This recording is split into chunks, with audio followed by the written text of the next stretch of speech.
After UFC 306 wrapped up, Tim Welch opened up about a bizarre moment involving Merab Dvalishvili that had fans and commentators scratching their heads. Just 10 seconds into Merab's title fight with bantamweight champ Sean O'Malley, Merab suddenly started yelling toward O'Malley's corner, causing referee Herb Dean to halt the fight and warn him.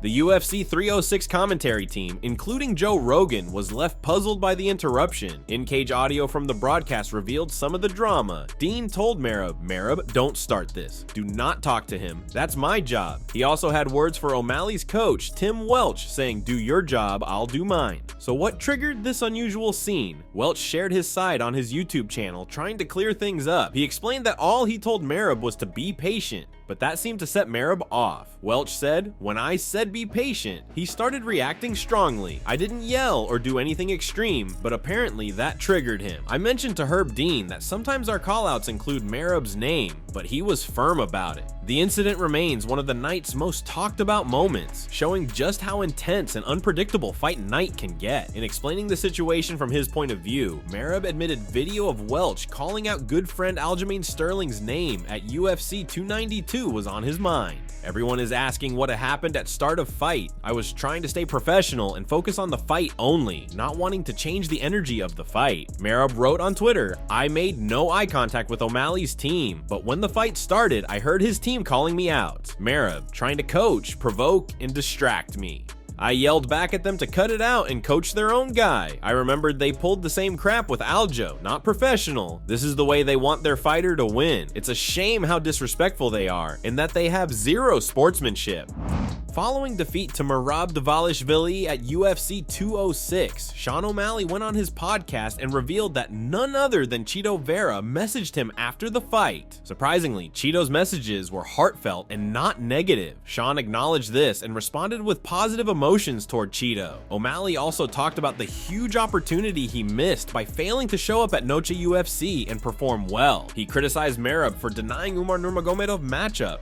Fuck, that was such a massive opportunity. The eyeballs, the amount of people, like just the amount of eyeballs that were there, and could have been. I was looking at some like Snapchat, because I don't have Instagram and Twitter. I've been just like taking a little social deep. But on Snapchat, I'm like, fuck, all those things could have been the Sugar Show. But it's funny because none of them are like anything about Merab. It's a couple of them are like, I lost, something about me losing, but nothing's like, oh, Merab won. No one gives a fuck. Not a hater, I'm just saying. No. But he was saying he's not fighting Umar. I'm like, bro, do you not learn from your Aljo? Like you're not gonna come out and say I'm not fighting Umar. You're the champ. Umar's was supposedly the next guy. It's like, what do you? If I'm gonna give him any advice, it's just fucking don't go against what the UFC wants. The UFC wants you to fight Umar. Fucking fight Umar. Don't say I'm not gonna fight Umar. It's like then you're not gonna have a good relationship with the UFC. Max Holloway gives Ilia Topuria credit for beating Alex Volkanovski, but explains why it won't matter when he fights him. In an interview with Brett Okamoto, Holloway said, bro, I'd be lying to you if I said he wasn't good. He beat a guy that I had 3 cracks at Volkanovski and couldn't figure out. He went in there one time and won. A lot of guys are gonna say, that was a hurt Volkanovski, and I understand, but Volk felt like he was good enough to go in there, and Ilia did what he did. He still had to do what he do. Even when we talk about the road to the title, if we compare our records of his road to the title and my road to the title with strengths of opponents and stuff, like how strong or whatever rank it is what it is. People are gonna say, he had an easier path, but he still had to win, and he still did it. He still won. He still is the champion. He is a great fighter. You'd be dumb to not think that he is. He's got power. He's got speed, but he never fought me yet. That's the beautiful thing. He thinks he knows something. I see him say he's going to be the first one to put me out and blah blah. If that's what you need to get yourself to the fight, please keep telling yourself that all the way to October 26th. When we get in the octagon and that cage closes, we get to find out. All this he said, she said stuff is going to go out the window. We get to find out who's going to be the champion after that night. As the fight approaches, Ilia has been trying to get under the skin of the former champ, but when Okamoto asked if the heavy hitter had struck a nerve, Max Holloway shut it down, firmly denying any effect. Holloway's staying cool, confident, and focused, ready for whatever Topuria brings. The Hawaiian responded, "No, why? What did I say or what did I do to show that he's under my skin? That's news to me. That's funny. Nobody can get under my skin, bro. If we weren't fighting and we didn't have a fight booked, I'd be kind of annoyed just because we don't have a fight fight booked. But at the end of the day, we're booked. October 26th, I get to punch you in the face. I get to fight you. Why would I be mad about whatever he's doing? The guy is writing checks right now that his body might not be able to cash. The greatest thing ever is that we get to find out October 26th.